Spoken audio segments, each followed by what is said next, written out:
안녕하세요. 2월 10일 아침에 묵상 시작하겠습니다. 오늘 본문 말씀은 갈라디아서 5장 1절에서 26절까지 있는 말씀입니다. 오늘 본문 말씀은 바울이 먼저 이 율법 이 할례를 받는 것들에 대해서 금지까지는 아닌데 꼭 필요하지 않은 거에 대해서 전반부에 많이 강조하면서 이야기하고 있습니다. 왜냐하면 할례라는 것은 이제 율법에 속한 어찌 보면 법칙 같은 규율 같은 거잖아요. 그것이 필요하긴 합니다. 근데 꼭 반드시 필요한 것은 아니라는 거죠. 바울의 입장은 오히려 이제 할례를 받음으로써 그것을 해야 한다고 강요하고 막 그렇게 된다고 하면 오히려 이것이 율법을 역행하는 효과를 가져오기 때문입니다. 그럼 우리는 이 바울이 오늘 본문에서 얘기하고자 하는 바는 뭐냐면 14절 이후에 이렇게 나오고 있습니다. 내 이웃을 내 몸과 같이 사랑하라. 이웃을 내 몸과 같이 사랑하라는 것에는 이렇게 지나친 강요나 이런 것이 없어야 하는 것이지요.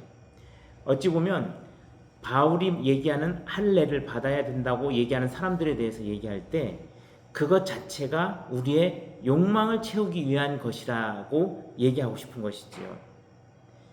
성령의 인도하심을 따라 살면 이웃을 사랑할 수 있고 또 이웃을 비판하거나 그러지 않을 수 있다는 것이죠. 오늘 본문을 보면 욕망을 따라 사는 삶과 성령을 따라 사는 삶에 대해서 이야기하고 있습니다. 성령을 따라 사는 것은 이러한 열매들을 맺습니다. 우린 성령의 9가지 열매라고 우리 많이 알고 있죠.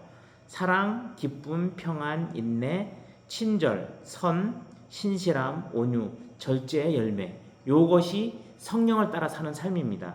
반대로 육체의 행위를 따라 사는 삶은 이러한 것들이 있습니다. 음행, 더러움, 방탕, 우상숭배, 마술, 원수 맺는 것, 다툼, 시기, 화내는 것, 당파심, 분열, 이단, 질투, 술주정, 흥청대며 먹고 마시는 것, 그리고 이와 같은 것이 육체를 따라 사는 것들, 그러니까 육체를 따라 살 때 나타나는 열매들인 것이죠. 우리가 성령을 따라 살면 성령의 열매를 맺을 수 있다고 성경은 기록하고 있습니다. 왜 이게 가능하냐? 우리는 육체와 함께 십자가의 욕심을 못 박았기 때문에 그렇다고 오늘 성경은 기록하고 있습니다. 그러니까 우리가 살아갈 때 옛사람, 우리가 거듭나기 이전 사람이 자꾸 살아 올라올 때가 있어요. 그때마다 이 말씀을 기억하고 그것들과의 관계를 끊어내야 합니다. 우리는 그리스도와 함께 십자가에 못 박힌 것입니다. 못 박혔으니까 이제 옛사람에 갖고 있던 습관이나 이런 것들을 다 사망시켰다는 거예요. 장례를 치렀다는 겁니다. 그런 것들에 대해서 우리는 이제 어떻게 살아야 되느냐? 이 성령을 따라 사는 삶, 이것이 우리에게 필요하다는 것이죠. 우리는 성령을 따라 살 때 사람들 앞에서 막 잘난 체할 것도 없고요. 우리가 살아가는 삶 영역에서 최선을 다해서 오늘 사랑의 열매, 이제 성령의 열매, 사랑, 기쁨, 평안, 인내, 친절, 선, 신실함, 온유, 절제, 이러한 것들만 하고 사는 것이죠. 여기 욕심이 가끔 껴들어올 때 그것들을 잘 막아낼 수 있어야 되겠습니다. 그 막아낼 수 있는 힘이 어디서부터 오느냐? 바로 성령의 인도하심을 따라 사는 삶에서부터 우리에게 온다는 것이죠. 이거는 막 대단한 것들을 막 이루고 막 이게 아닙니다. 일상 속에서 제가 생각할 때 가장 상식이 통하는 행동들을 할 때 그것이 저는 성령을 따라 사는 삶이라고 생각합니다. 거기에 욕심이 껴들어오면 이미 망하기 시작하는 거예요. 대단한 것이 아닙니다.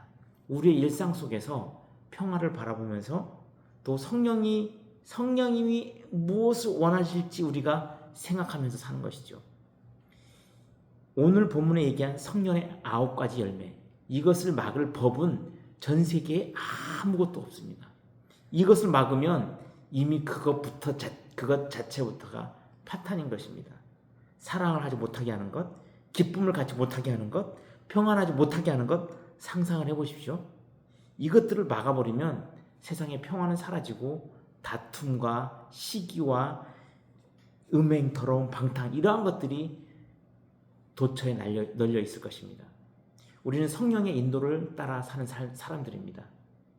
그것을 우리가 죽기 직전까지, 죽는 순간까지 이것들을 지키면서 살아갈 수 있기를 바랍니다. 우리의 삶이 이 성령의 인도하심 안에서 더 평안하실 수 있기를 간절히 소망합니다.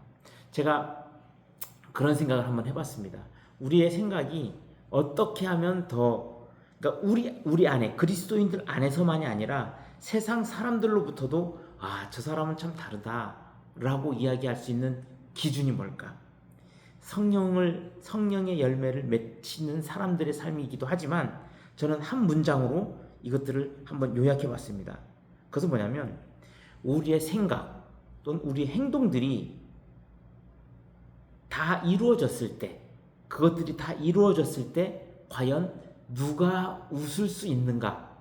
이렇게 저는 생각해 봤습니다. 내가 지금 하는 생각을 내가 현실로 만들었을 때 누가 가장 기쁠 것인가? 그게 나이고 권력자이고 뭔가 가진 사람들이라면 성령의 인도하는 반대로 간다고 저는 생각합니다. 거기에서 대답이 약자이고 소외된 자 또는 그 외 약자들을 이야기한다고 하면 그것이 가장 성령의 인도를 따라 사는 삶이 아닌가 저는 생각해 봤습니다. 왜냐하면 성경 전체적으로 볼 때 그 방향은 약자를 향하고 있기 때문입니다. 오늘 하루 살아갈 때 성령의 인도하심을 따라서 더욱더 성령 열매를 많이 맺는 오늘 하루 살아갈 수 있기를 간절히 소망합니다. 기도하겠습니다. 사랑의 하나님, 우리에게 또 갈라디아서를 통해서 바울을 통해서 귀한 말씀 전해주시니 감사합니다. 우리가 많이 들었던 말씀입니다. 성령의 9가지 열매를 맺는 삶. 하지만 이것을 우리의 삶에서 현실로 만들어내기가 녹록지 않음을 봅니다. 하지만 우리가 너무 무겁게 생각하지 말고 좀 더 가볍게 생각하면서 우리의 방향을 하나님께 맞추고 또한 성경이 이야기하는 그 방향대로 우리가 살아갈 수 있기를 간절히 소망합니다. 성령께서 우리를 주장해 주시고 우리를 이끌어 주시고 그 방향으로 살아갈 수 있도록 하나님 함께하여 주옵소서. 감사드리며 예수님의 이름으로 기도합니다. 아멘.